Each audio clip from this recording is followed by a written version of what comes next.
Good afternoon, everyone. Scott Mabor here with your Medicare Missive from the Sunporchp for Tuesday, April 8th. I hope you are all doing well.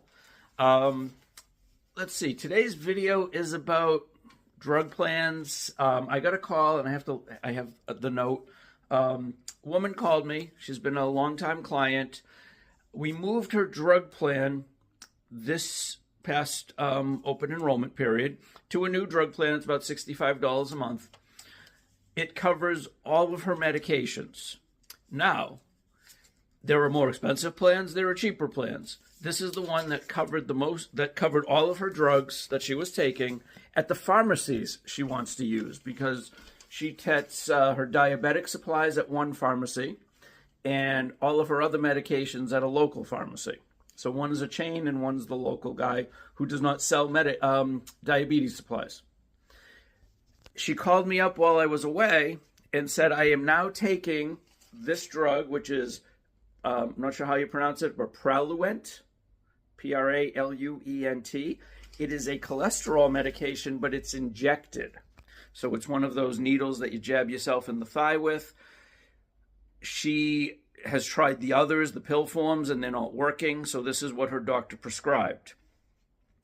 She's very upset. Her plan does not cover it. Unfortunately, there's nothing you can do.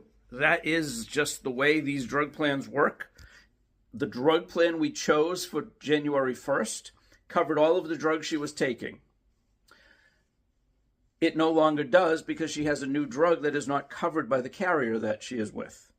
Now, the cheapest drug plan in the state, the $12 a month one, does cover that drug, but it doesn't cover some of her others. So even if I could redo it and put her on the $12 a month drug plan, which is the cheapest in Massachusetts, it still doesn't work because her other drugs aren't covered on it. A more expensive drug plan may have worked. I don't believe it did. I think I did check it.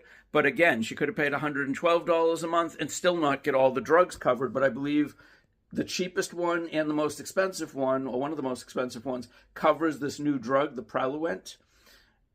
But it doesn't. The cheaper one doesn't cover the other stuff, and I don't think the expensive one covered everything either. So it's really tough, and this is a huge downside with drug plans. She is currently on a drug plan that doesn't cover her medications. What I had told her is her doctor has to ask for an exception. And there's a whole procedure, and the doctor has to ask for an exception, and they have to claim why they need this drug and not another one, and verify in many cases if it has step therapy that they've already tried the other ones.